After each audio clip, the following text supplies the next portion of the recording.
So we talked about the crown. We talked about the actual transformation framework. Now the last piece of the puzzle in the house is the foundation, the infrastructure. So why organizations fail in transformation? No ownership. I gave an example of the 20 people attending meetings. There is no ownership. Piecemeal approach basically means we deal with transformation one project at a time. We manage projects, not programs. So there is something called project manager and there is something called program manager. The difference between the two is program manager will manage number of projects at the same time, and hence transformation is a program, it's not a project.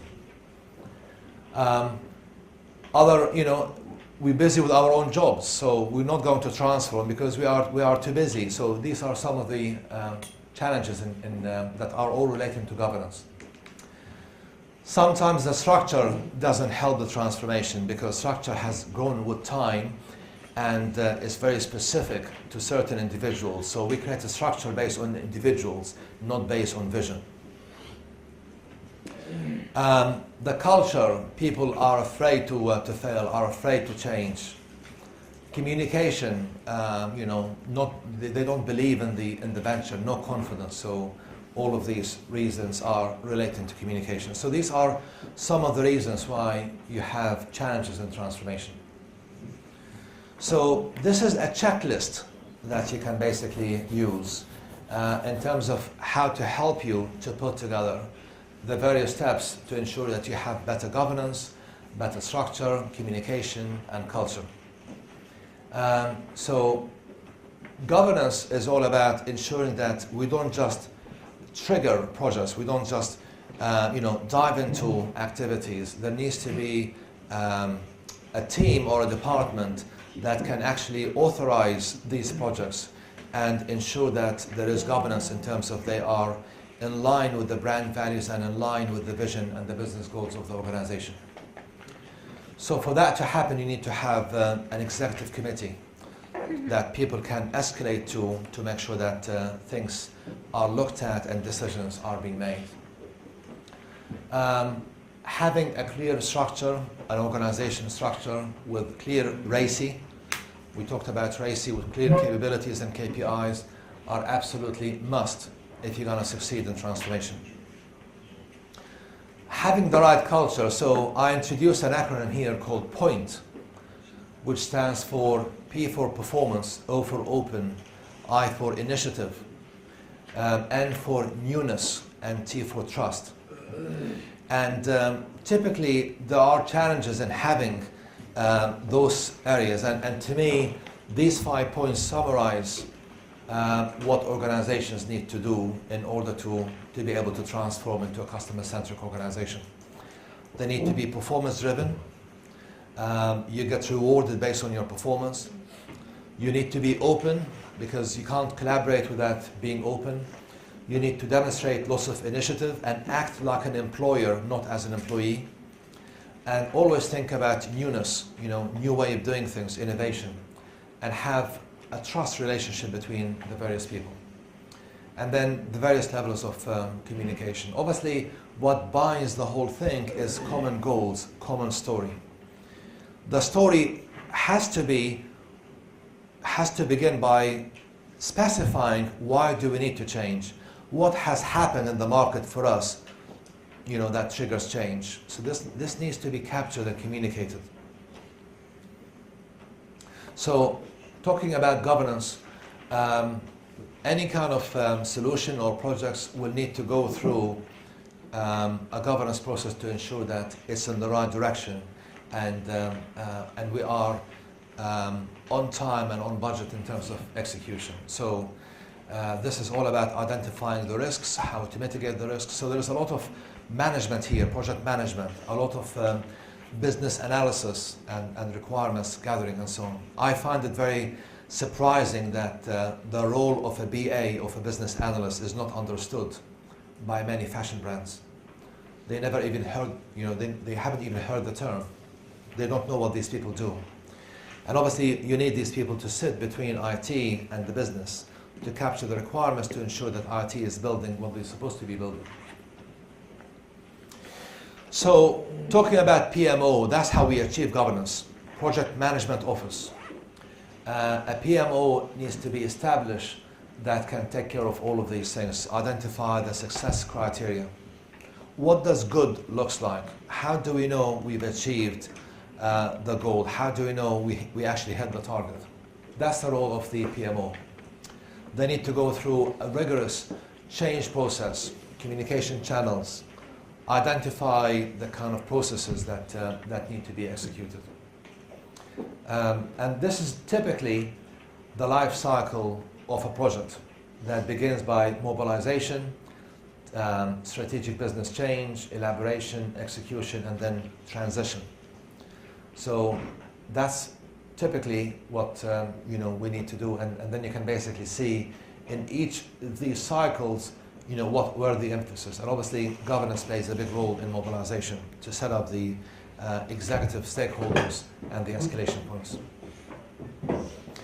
The point about this, if you look at this cube, you can see that you have the departments on top, marketing, IT, merchandise, etc. And then you have on the left-hand side, you have the various cycles that I mentioned, mobilization, strategic business change, elaboration, etc. And then on the right-hand side, the PPT I talked about yesterday, people, process, and technology. And you can see the complexity here in managing such program. You have different projects running at different time, at different levels, and you need to keep a holistic view in terms of what's happening. Yeah, so that's a good illustration to show you how things are happening concurrently within an organization. Communication, as I keep saying, there is no such thing as over-communication. So we need to establish the right communication, which begins by the story. So storytelling is an incredibly important mechanism for communication. When you want to sell an idea or when you want to get people to do something, tell a story. The story begins with a context and ends with a conclusion, and in between you have the steps that you need to go through. So the story for transformation must begin with the need for transformation. What are the challenges facing us in the industry or the opportunities that need transformation? And then it needs to end with the benefits, why we're doing this. And in between, how we're going to go about our journey. So communication and storytelling, incredibly important.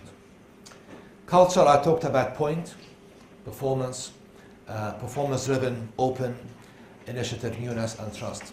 So very, very seldom we come across organizations that actually tick these points, and that is hard to create. You don't create a company culture overnight, so that takes years of effort, to actually achieve. But obviously, it must be driven and cascaded by the leadership.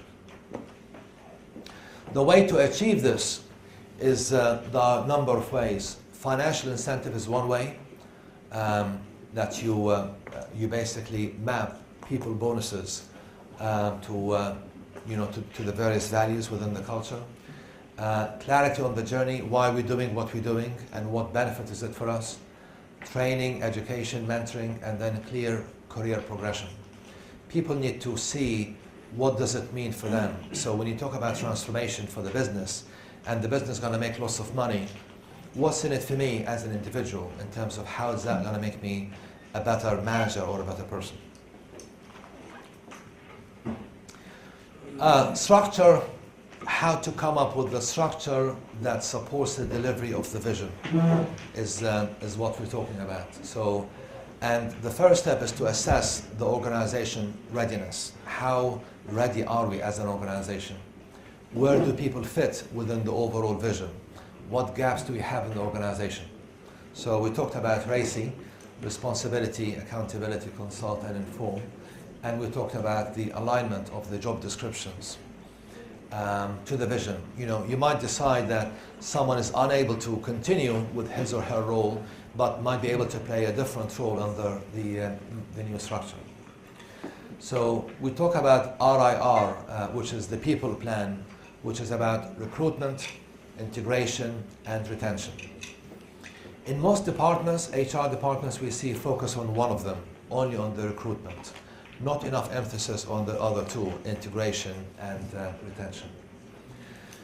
So the diagram we have here is we go through assessment to assess the individual on himself or herself and the individual as part of a team. So this is Belbin, which is one of a number of methods that places people into categories. You know, whether they are thinker, whether they are action people, whether they are coordinators, team leads, etc. You do not want a team with all leaders. They would kill each other. And you don't want a team of all followers. They're not going to get anywhere. So you need to have the right mix of the team based on the competencies. So this is psychometric analysis to give you an idea about what are the strengths and weaknesses of individuals.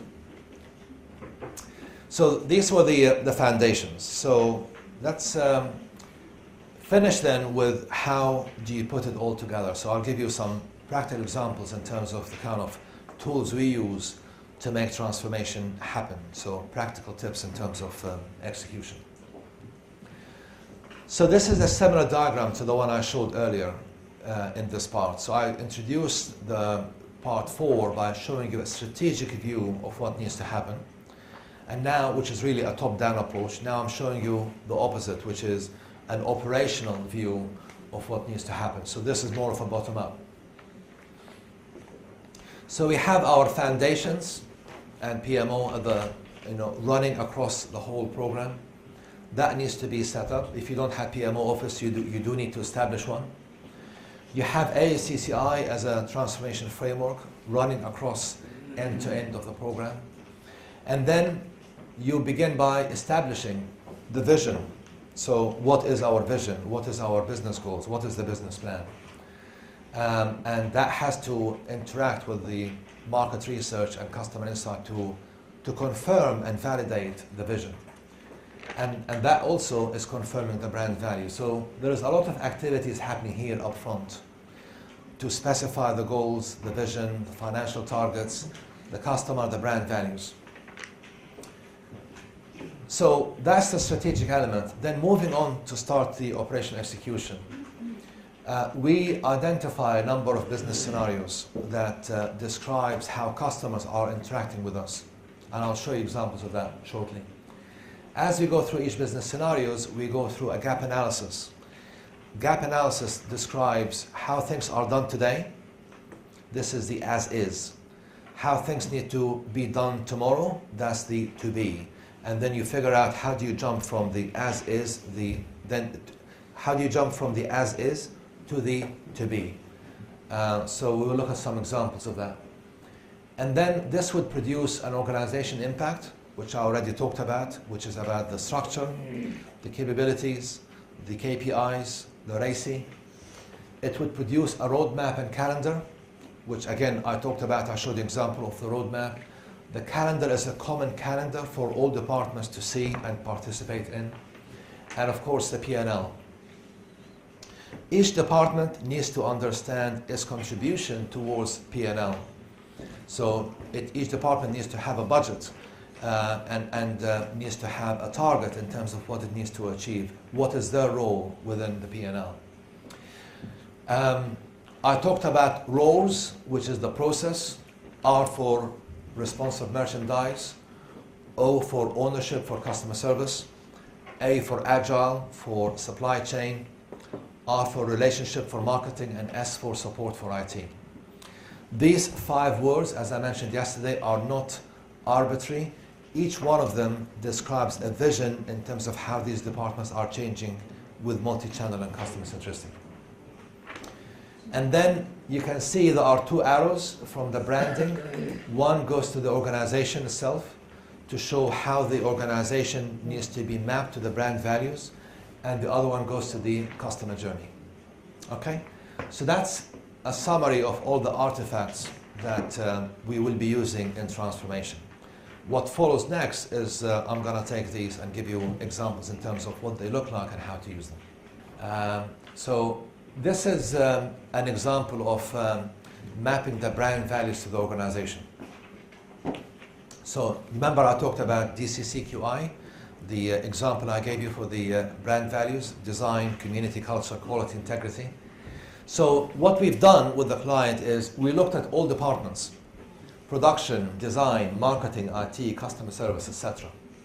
And on each one of them, we analyzed to see where are the brand values fit. So the brand, not every single brand value would fit every single department. So for example, when you talk about something like, I don't know, in IT, there was no direct link between IT and community or IT and culture. But there is obviously in terms of quality, what you produce in IT. So the intention here is to try to understand where would you apply these brand values to which department, and then how you go about translating it to make it easy for the department to understand in a tangible terms how to apply or how to adhere to these brand values. So this exercise is important because that exercise shows that you are living and breathing the brand values. It's not just simply a PowerPoint or a brochure that you publish. And this is how we map the brand values to the customer journey. So these are the 12 steps in the customer journey, and on each one of them we think about how does each brand values, like design, applies to research, applies to browse, applies to inquiry, and so on and so forth.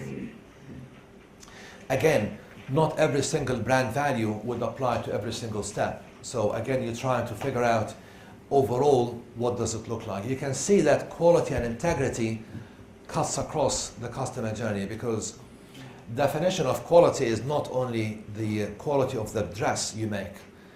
In this case, you can see that this organization wants to apply quality to all aspects of the customer journey, and hence you have ticks across all the steps. The same with integrity. Integrity has a number of meanings. One definition of integrity is value for money. So if I'm selling you something that has a certain value, certain price tag, then that value represents value for money.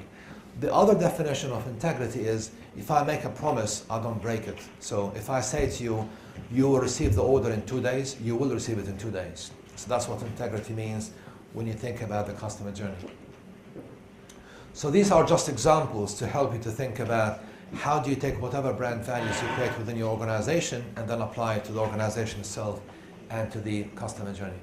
So this is an example of a profile, and that profile has a name. So Young Explorer, and we gave her a name. She has a picture. This is a real customer. So this will be the kind of customer that will emerge from the customer insights. So we have details about what she does, what she enjoys doing, and so on. And then we can capture how she goes about shopping. So we capture her shopping journey, what channels she uses, what steps she goes through. And then we create it using our visualization wheel for the customer. So we understand how she's beginning her journey in research, or she has 3 options how she begins her research, what steps she is bypassing, and what channels she's using. Once we do this for all the business scenarios, then we go to the next steps, which is basically to identify, so these are the brand values, these are the profiles, and this is where we think about how they go about shopping. Do they do shopping from home, from work, on transit, and do they do it on their own, or do they do it with peers? And then we identify all the scenarios that we think could play. So these are the examples of the business scenarios in terms of how customers, how these profile of customers are going to interact with us. And that exercise basically shows that we try to figure out, this is the example of customer centricity. This is showing you how we design systems, not based on IT, not based on the organization, but based on real life customer interaction as we learn from them based on customer insight. So the gap analysis, the business scenarios, as I showed you here, will be taken one by one and think about what needs to happen versus what we have currently, and that would produce what are the actions and the activities we need to do in order to cross that gap. So that's, gap analysis is, is an old technique that allows you to make it easier for you to capture the kind of steps that you need to go through.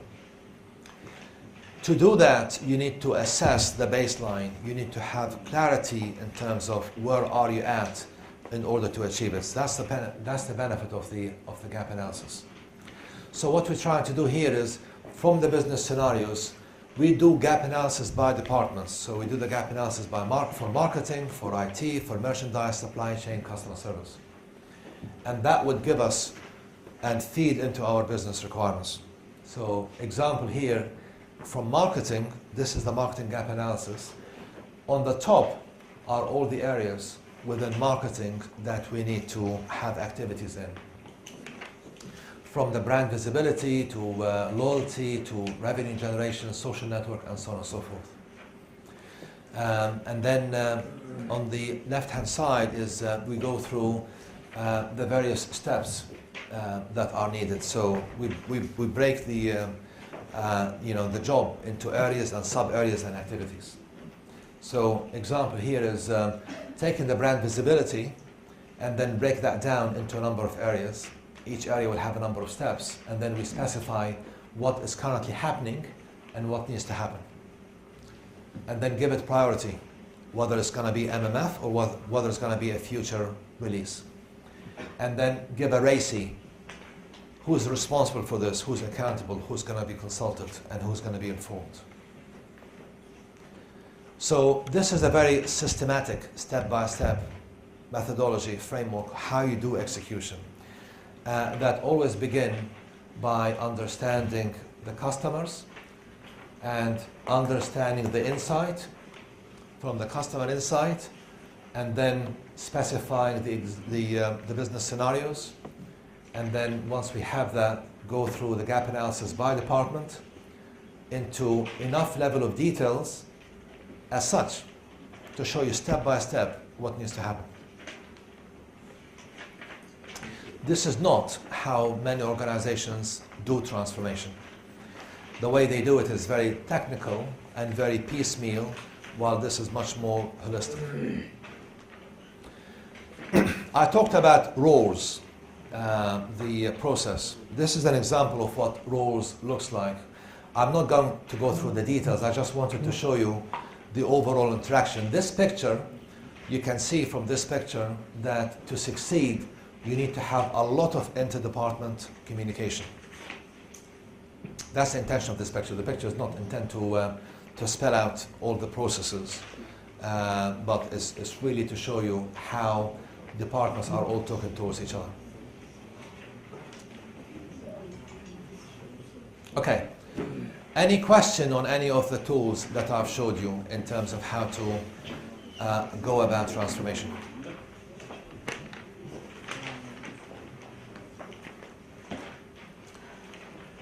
Are you all clear on the tools that I'm showing you? Does anyone have any question? This is your chance now to ask.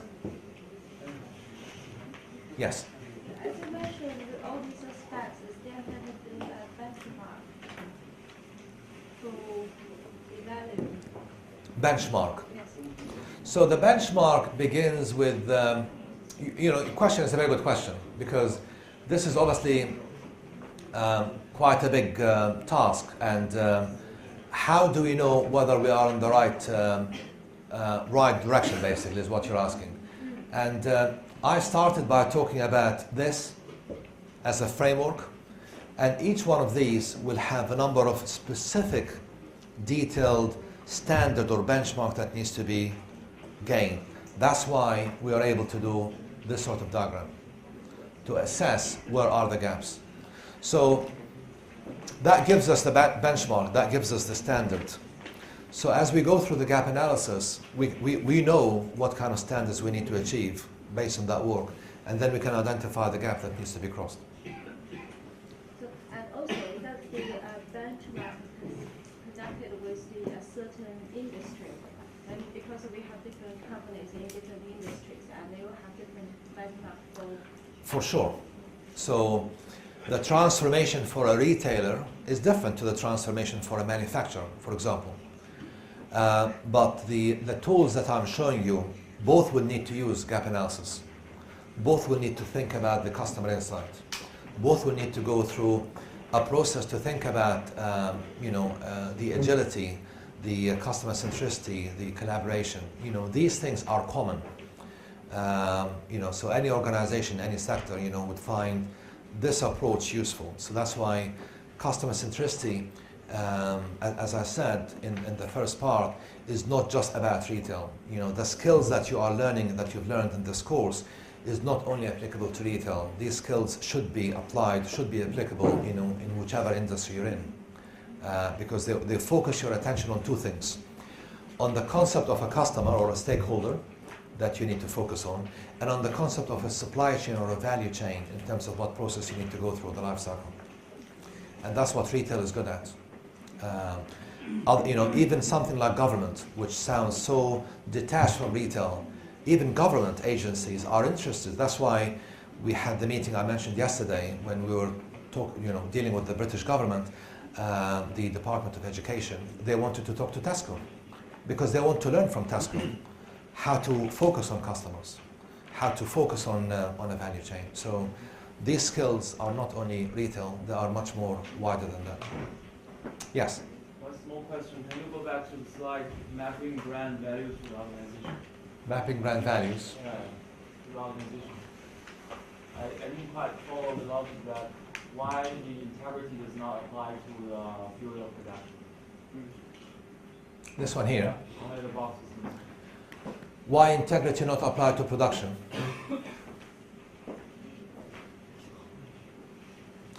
So, yeah, I guess it should be. That's missing. So I'm not quite sure about the logic why integrity applies to design and not to production. I guess, integrity and quality sometimes can be interchangeable. So when you talk about production, you talk about quality. So we didn't want to be in a situation to tick every single box because we want to have some sort of prioritization. So it was felt at the time, but I agree with you, it is subjective. It was felt at the time from a production perspective, quality has a higher priority than integrity, and hence the focus was more on the quality. But, the point about this slide and the next slide is these are examples to show you that the key thing is to understand the concepts in terms of how do you take the brand values and how do you translate them into map.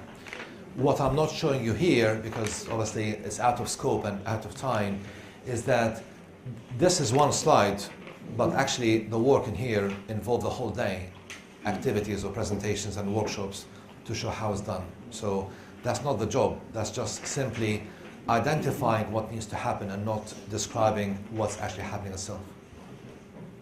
But what's important for me is to communicate the message that while I'm advocating the need to have brand values, I'm also making a point to say the brand values cannot live in a brochure. They must be something that you exercise and you live and breathe, both in the organization and in how customers interact with you. That's the key point.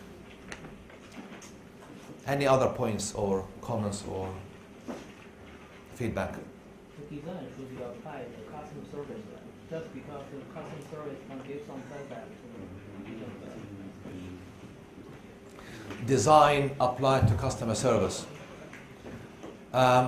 You can argue each one of these boxes, and you can say, there is an angle here. So, but it's just a question of prioritization. So let's summarize the chapter. Transformation is change. It's a change program. It's not a change project, it's a program. This means you have a number of projects all running at the same time, which means you need to have holistic approach. So not piecemeal, but needs to be holistic approach. And that combines people, process, and technology. All three angles must be considered. One of the big killers in China is there's too much focus on technology and not enough on people and process. We need to think big, but start small, and that's the reason why I talked about MMF, minimal marketable features, which is also the point the lady talked about in terms of cost and losses. The 5 key dimensions of transformation are the AACCI, which we talked about, alignment, agility, customer centricity, collaboration, and innovation. And we gave examples in terms of how each one of them map to these areas. So we need to have a plan, a systematic methodology that everyone can see and buy into and share in terms of how we go about transformation, taking the people with us. So it's very important that you take the people on board. It's no good, which is why one of the skills that is incredibly important among leadership is coaching. Leadership must coach, must be able to carry people with them. It's not just sufficient to say, this is where we need to be. You need to show how you take the people with you. So this is a huge cultural shift, but the market trends and where the market is going and the benefits make it an incredibly exciting journey. So I would like to end with Nelson's Mandela, always seems impossible until it's done. So, and Einstein, thankful for all those who said no to me, because of them I did it myself. So absolutely doable. You need to have the belief in yourself and the confidence and a systematic way of doing it.